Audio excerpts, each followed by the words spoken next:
it can make you want to end your lock journey.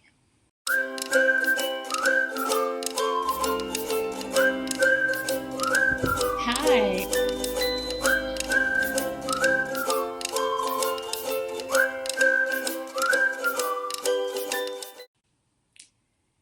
Slippage and baby locks. That's like the 1-2 punch. I think slippage and baby locks are two things that really require patience when you're on the lock journey. But when you have thin, fine hair like I do, and a lot of people do, it can be very frustrating and it can make you want to end your lock journey.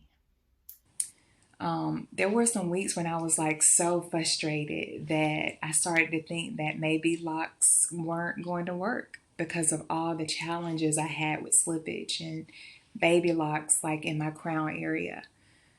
I want to share some photos of when I was a loose natural, just to kind of show you, that I've always had thin hair in this area. And it's been just because of bad practices and genetics. So I always tried to style my hair to kind of balance that out. And so I would always just do the tuck back. I would always tuck it back. And there's, some photos that I'll show that where you can really see that. But my hair was so damaged and uneven in that area that I actually cut it short right before my locks were installed. So I sported a little mullet. So this part of my hair was like this short, and then the back part was longer. And I just, before I got my installation, I would just wear it braided down. So no one knew I had a mullet, but I did because I kind of just cut all of that off of the top. But the hair in my crown area is very different from the rest of my hair. So the texture is more loose. And straight. The density is lower and the texture is just much finer. And so pretty much it's like my whole crown is like baby hair that never really grew up. And then on top of that, that part of my hair and scalp received the most abuse when I wore my hair straight. So it's always been on the struggle bus. And I want to share another picture from my straight hair days.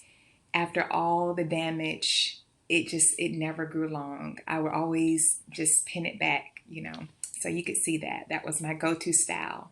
But because my hair was straightened for most of my life, I really didn't realize that there was a dramatic difference in the textures just on my head. Like the texture here, my hair is different than in the back. And this part is different also. So I never really, you don't know that when your hair is straightened all the time. You don't really know those little nuances. But tell me about you. If you could, just put in the comments, if you used to wear or get your hair straightened, was your hair damaged from straightening it? Just let me know, because some people can straighten their hair for like their whole life and they never have any issues. And then some people like me, it's just the bad combination. So I really did damage my hair a lot from straightening it. So what about you? And I think it's one of the positives of locks is that you really get to see what your hair looks and feels like. And I think that's an advantage of SisterLocks or other tiny locks too, is that the process doesn't really manipulate your hair as much. So even with locks, you can see your curl pattern. So like with my hair, like you can still see, the crinkliness, the coils. I still have them for right now. But, I loved how my locks looked from day one, and they were just like so tiny. But like I said, I that texture was different and it was starting to cause me issues. So I started getting my retightenings, and every time my whole crown would just puff up and slip out. Like it would just look like an afro, and I have some pictures to kind of show you.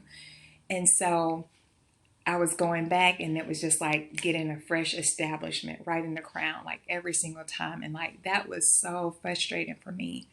And so if you have fine textured hair and it's thin, it's a possibility that, you know, that may be an added expense. The extra visits to your loctician, the cost for repairs, and just the extra time for reestablishing, you know, those baby locks. And then another thing too is that, you know, while the back part of my hair was progressing well, this part was being reestablished. So these were just baby, this whole little part. And then I have one picture where you can really see the difference where this looks like a fresh establishment and then the back looked more settled and more mature. So the baby locks and the slippage, I mean, the first year it was just a blowout, hands down. Baby lock slippage, it won. Like I was so frustrated with those challenges, but I started to notice a difference around a year and a half. And I'll be very specific with you about the 5 things that I did that helped me to win the battle against slippage and get my baby locks off the struggle bus and get them on the party bus. So I'm not a loctician. I do want to put that disclaimer in there. And so I'm just speaking about the things that I did under the guidance of my loctician who takes care of my hair.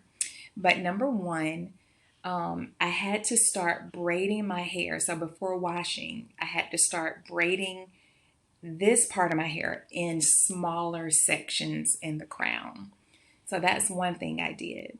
The second thing was washing more gently and less frequently. So I actually ended up limiting my washes to just the day before reties. Like this part of my hair just could not handle being washed frequently. It would just come out. So I would just wash it the day before the retie, and I would just do a gentle wash. Sometimes like this part, I would just do really gently and then make sure, you know, I got the other part good. And then the third thing I did, I would also use well-placed bobby pins on those tiny braids in the top to help secure those baby locks. So that was essential. So braiding in smaller sections, washing more gently, less frequently, using well-placed bobby pins to secure them. And then the fourth thing I did, I actually took the online self-retightening class that's offered by SisterLocks. And so what my loctician recommended is that every 2 weeks that I just check my periphery and do a rotation. So that's what I had to do. I had to keep them secure so that they wouldn't start to slip out because it would just start coiling and then puff out. So that's the fourth thing I did. I had to like every 2 weeks, and I still have to do that with the crown area. We're still a work in progress. And then the fifth thing I did, now this one is a secret. My loctician doesn't know I did this, but before washing, I would do, and I still do, a gentle sea salt water spray just on the crown, and I let it sit for 30 minutes before I wash my hair before I go get my retightening. So those are the 5 things I've done. I've noticed a big difference the last time I got my retie. I mean, there was barely any slippage there, so it looks like that area is starting to roughen up and get settled in. So those are the things that help me and work for me. But if you are having issues, definitely speak with your loctician, and I'm sure they can help you figure out what you can do to help you fight those baby locks.